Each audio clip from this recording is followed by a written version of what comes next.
Xin chào tất cả các bạn nhá. Hôm nay mình đến Bạt Cát Cát, Sapa, Lào Cai. Mình không được vào trong, mình xin quay được một ít bên ngoài khu du lịch của Bạt Cát Cát cho các bạn xem nhá. Hiện tại là ở trên này là đầu Bạt Cát Cát nhá. Đây họ đang làm cái nhà đây. Đầu Bạt Cát Cát đây. Mình mua vé sau là mình xuống đây theo mấy cái nhà này xuống, có bậc xuống. Một vé là 70.000 mỗi người, người lớn. Trẻ con là 30.000 một vé. Xuống đây nha các bạn nha. Đấy. Xuống đây, xuống đến cái khen và gùi kìa. Vàng vàng kìa. Xuống đây là vườn hoa hờ mông, vườn hoa hồng cổ nha. Xong lại ra một đoạn bên kia nữa. Xong rồi lại xuống ở dưới thác nước ở dưới kia thì mình không có thời gian xuống, không xuống được. Mình chỉ quay một ít bên ngoài này cho các bạn xem thôi nha. Về khu du lịch Cát Cát, Bạt Cát Cát như thế này nha. Đây là đường về và đường vào nha. Đây.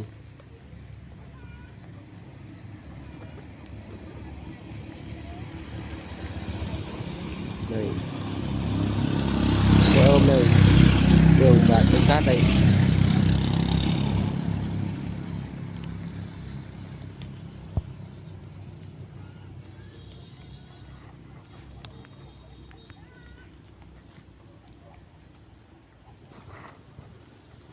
Để lúc nào có thời gian thì mình sẽ đi vào Bạt, quay từng chi tiết một cho các bạn xem nha.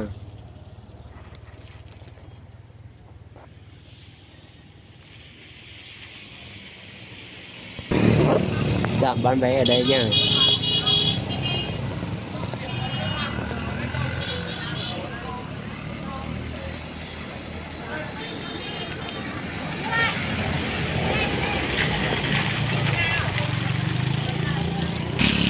Bản đồ ở đây.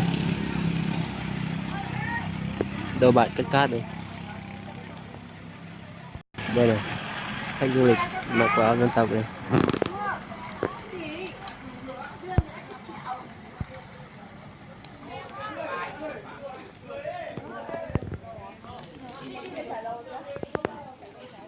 Sapa đây. Nhà hàng lợn bạn nhà bạn lậu cá tôm cá hơn. Khách du lịch đấy nha.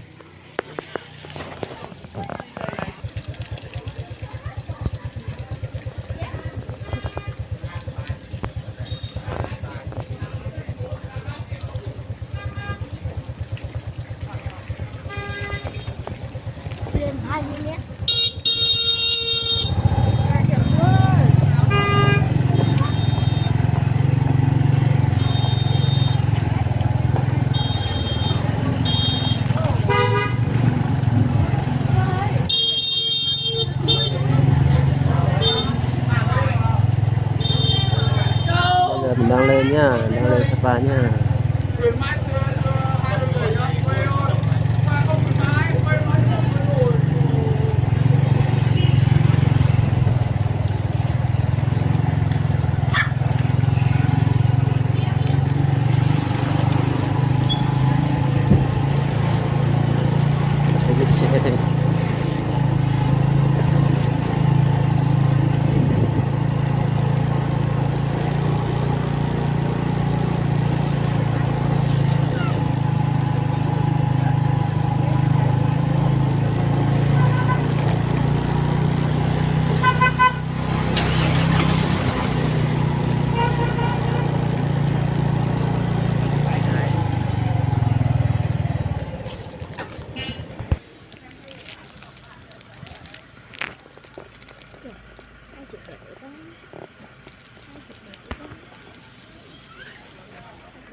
Quán gió,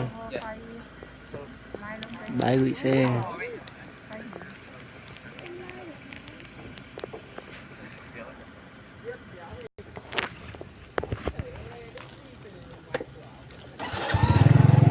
Hà Vật, Sapa. Đây là